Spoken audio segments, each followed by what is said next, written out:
Hello there, I'm Otto Othman and we're back with the hourly updates on the GE14 polling day.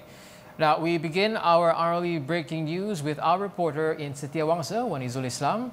Hello, Wan. What are the updates there? Hello, good morning, Otto. Now, the clock has just struck 11 a.m. here at Sekolah Kebangsaan Setiawangsa, where, if you can see behind me, there is still quite a number of people lining up to cast their ballots here for the 14th general election on May 9th. Now, the polls opened at around 7 a.m. today, where basically a long queue outside the school was formed for people patiently waiting to cast their votes.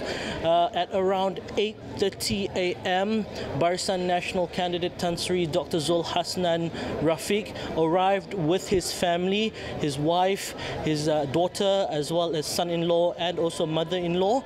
The group started to wait also patiently in line in the queue like any normal citizen would, and by around 9 a.m., 9:30, they were finished with their votes. Now, before casting his vote, I managed to interview Tan Sri. Let's hear what he has to say about his preparations for the rest of the day. After I vote here at Sekolah Kebangsaan Setiawangsa, I will be visiting all the pusat mengundi, voting centres. There are another 16 in Setiawangsa, and I'll be visiting them to look at the logistical and the administrative arrangements as running smoothly. How do you feel today on this polling day? A lot of people, surprised a lot of people have come out early in the morning. Maybe the weather forecast states that it will rain after 12, and we're so happy that a lot of people are coming out to vote. All right, Otto, just for your information, here at Sekolah Kebangsaan Setiawangsa, they have 7 classrooms that have been opened as polling booths, and the total amount of registered voters here at this school is around 4,198.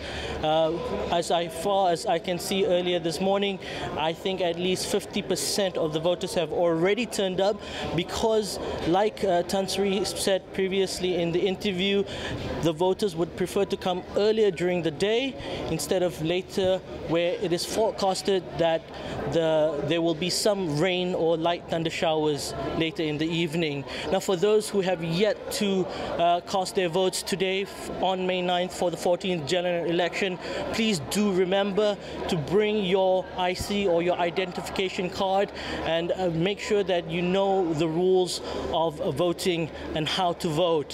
That's all from me here in Setiawangsa. We head back to studio with our reader Otto. Thank you very much. Well, thank you very much, Wan Izul, for the updates. Now, we're heading over to Tambun, Perak with our reporter Amanda Lopez. Hi, Amanda. Tell us what's happening over there. Thanks, Otto. I'm here. I've been here at SK Jati, which is in the parliamentary of Tambun, where we'll see actually a three-corner fight with Dato Sri Ahmad Husni from BN, where he has been holding this parliamentary seat since 1995. Okay, so basically he will face PKR Ahmad Faizal Azomo and also past candidate who is also the Perak Ulama Council Deputy Chief Muhammad Zulkifli Muhammad Zakaria. So the situation here, I've been here since slightly before 8. There have been a lot of people actually lining up and actually getting ready to queue. So what I've actually observed is that there's been the support and the voters are really up to the brim and really geared up to actually vote, and which actually resulted in a bit of a traffic congestion. So what I understand when I spoke with the SPR director of Perak yesterday, he mentioned that there will be actually 42 shuttle van or even golf buggy to actually transport the OKU or even the elderly, especially where there's a mountain like to climb for these people, yeah, from down right up to the polling center to the channels that they go to as far as 800 meters. So what I've seen here today, in fact, there has not been any any services offered, but in fact the Tambun people, the locals here, are actually helping to ease the traffic congestion. So basically what the Rela and the police are all actually very much from the gate onwards inside. And with me here to actually elaborate further is the Deputy Director of the Polling Centre at SK Jati Jelapang, Mr. Darul Iksan. And kindly allow me to do the remaining interview in Bahasa, ya. So terima kasih Encik Darul Iksan, ya. So jadi Encik Darul, boleh ceritakan bagaimana suasana dekat polling center sekarang ni? Okey, untuk makluman, pada setengah jam yang pertama tadi, bermulanya pada pukul 8, kita melihat di pusat mengundi SK Jati ini begitu sibuk dengan kenderaan-kenderaan yang telah jam, kan? Kerana berpusu-pusu pengundi-pengundi naik ke pusat mengundi, yang mana pada peringkat awalnya pihak SPR dia tidak mengawal lalu lintas di jalan masuk utama ke pusat mengundi, kan? Jadi disebabkan itu kenderaan-kenderaan banyak masuk ke pusat mengundi dan keadaan menjadi kelam kabut sedikit pada tengah jam yang berlalu tadi. Betul tak? Ya. Jadi saya nampak juga Encik Idris yang tadi ada seseorang pegawai Rela dekat bawah tu, dan apa jadi lepas tu?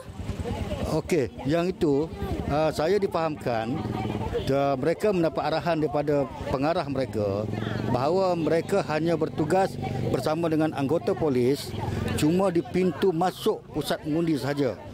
Tidak diarahkan jalan utama. Ya, jalan utama daripada bawah sana tu, simpang 3 di bawah, naik ke atas sini pergi ke pusat mengundi. Jadi situ menyebabkan keadaan begitu kelam kabut pada setengah jam yang berlalu tadi, bermula daripada pukul 8. Ya. Jadi dijangka trafik akan sekarang ni siapa yang uruskan pasal congestion trafik ni? Okey. Sekarang ini nampaknya keadaan lalu lintas telah mula terkawal, kan? Kita telah mendapat kerjasama daripada pihak sekolah yang berhampiran dengan membuka pintu pagar utama untuk jalan keluar kenderaan-kenderaan tadi. Jadi oleh kerana itu kita dapat mengawal keadaan lalu lintas ini. Sekarang keadaan lalu lintas itu terkawal. Dan tadi saya tengah cakap dah ada traffic polis dekat sini, agaknya trafik akan lebih terkawal lah. Yes. Mulai pada sekarang hingga pukul 5 petang nanti. So yes, so that's the update for me from SK Jati. And just to add on further, there are also these 3 parties has actually set up 3 tents. One is the PKR and also PAS actually set up about 150 meters to the school, tents where people are actually going to check their saluran, they are checking their names and everything. And whereas for Barisan Nasional tent, they're actually set up about 50 meters to the school, and so people, locals are coming, getting their names checked, and the voting is being done. Just hope that everything be smooth, and the voters are actually urged to come early while it's bright and shiny. And as for in Ipoh, usually second half is a bit, the weather is a bit cloudy or rather raining. So hopefully voters out there do come early and do your responsibility. Your vote counts. Thank you, Otto. Over back to you. Well, thank you very much for the updates, Amanda. Now let's head over to Georgetown with our reporter Selvam Arjunan, crossing live with us on the polling situation there. Hi there. So what's the situation so far? Terima kasih Otto. Di Pulau Pinang yang mempunyai 945,000 pengundi berdaftar, proses pengundian bermula dalam keadaan sederhana pagi tadi, di mana di beberapa tempat pengundi keluar beramai-ramai untuk membuang undi, manakala di tempat lain jumlah kehadiran pengundi tidak begitu ramai. Secara keseluruhan proses pengundian berjalan dengan lancar sejak pagi tadi dan tiada insiden dilaporkan di mana-mana tempat setakat ini. Ketua Menteri Raymond Goh melawat beberapa pusat pengundian di Dun Air Putih jam 8 pagi tadi dan beliau dijangka membuang undi pada jam 12.30 hari nanti bersama keluarganya. Manakala pengerusi Barisan Nasional Negeri, Teng Cheng Yew juga telah mengunjungi beberapa pusat pengundian di Dun Tanjung Bunga di mana beliau bertanding dan beliau juga dijangka membuang undi pada tengah hari nanti. Sementara itu, Ketua Menteri Lim Guan Eng dalam sidang medianya pagi tadi mendakwa telefon bimbit milik beberapa calon PKR di Godam pagi tadi. Namun belum pasti sama ada laporan polis dibuat mengenai perkara berkenaan. Secara keseluruhannya, cuaca baik sejak pagi tadi mengundang pengundi datang beramai-ramai untuk menunaikan tanggungjawab mereka. Namun, Jabatan Meteorologi meramalkan hujan di beberapa kawasan pada sebelah petang. Justru mereka yang masih belum mengundi dinasihatkan agar keluar segera untuk menunaikan tanggungjawab demokrasi mereka. Dan itu saja, kembali ke Sri Pentas bersama Otto. Terima kasih, Silvan. Well, that wraps up for now, and tune in the next hour at noon and we'll bring you more updates on the GE14 live, so don't miss out. I'm Tonton. Thanks for tuning in and see you again in a bit.